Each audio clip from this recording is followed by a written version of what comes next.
28 Şubat ve FETÖ yargısı mağdur edilen aileler tarafından ziyaret inisiyatifi kurmuşuz. Bunu sebebiyle sizi ziyaret edelim dedik. Biz bazı sıkıntılarımız var. Özellikle Zeynep teyzemizin oğlu kendisi öğretmen zaten. Evet.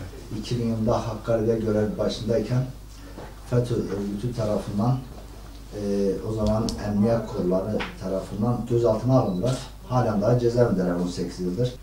Şimdi bölgede malumunuz Marksist sosyalist bir örgüt var, PKK gibi örgüt.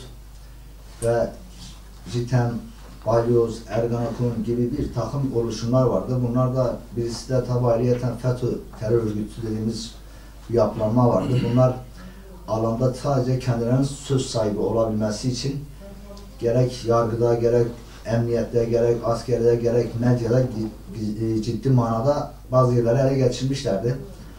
Bu alan kalkmasından dolayı birçok İslami hareketlere yaşam hakkı bırakmadılar, çalışma hakkı bırakmadılar.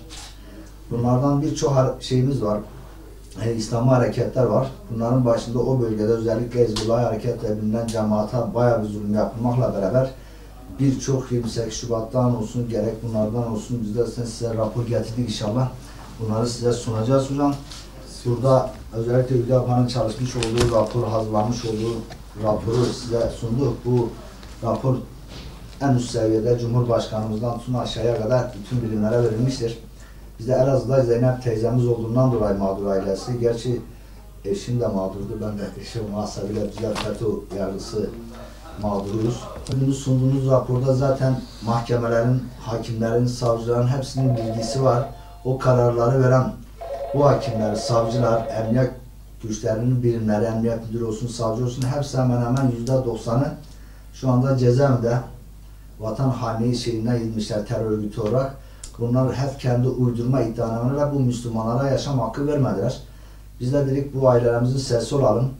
Gerek bunların tekrar yargılanma bazında olsun, gerekse mağduriyetten giderme anlamında olsun, hükümetin ve daha da kimlerin bu işte ikisi varsa daha da bir dikkate alıp biraz öncelemesi için böyle bir inisiyatif kurulup sizlere ziyaret ettik.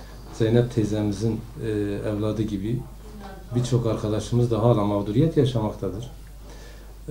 Bunlarla ilgili tabii 28 Şubat mağdurları inisiyatifi, böyle bir grubun, böyle bir inisiyatif ekibinin oluşturulması gerçekten bu arkadaşlarımızın en azından sesinin duyurulması açısından çok önemli. Biz de sendika olarak tabii ki insanın olduğu her yerde, mazlumun, mağdurun olduğu her yerde biz varız diyoruz. Sağımıza solumuza bakmadan biz varız diyoruz ve orada dini, dili, meşrebi, rengi ne olursa olsun bir insan hakkı ihlali varsa orada sonuna kadar o kardeşlerimizin yanındayız. Bugün sendika olarak ne yapabiliriz? Bunu inşallah dosyanızı teslim aldım ve bu dosyayı Perşembe günü genel merkezimizde yapacağımız toplantımıza yönetim kuruluyla birlikte gideceğiz bu Perşembe günü. Ben oradaki genel başkanlarımıza dosyayı ileterek burada yaşanan mağduriyeti bizzat kendim şifayen anlattıktan sonra dosyayı da sunacağım. Bu konunun takipçisi olacağımızı burada ifade etmek istiyorum. İnşallah Cenab-ı Allah bu kardeşlerimizden kısa zamanda bu haksızlık sonucunda mağduriyet yaşayan kardeşlerimizin tekrar özgürlüklerine kavuşmasını, haklarına, bütün haklarına kavuşmalarını Cenab-ı Allah nasip eder. Biz de acizane elimizden geldiği kadar bunun takipçisi olacağız ve elimizden geleni yapacağız inşallah. Allah razı olsun hocam.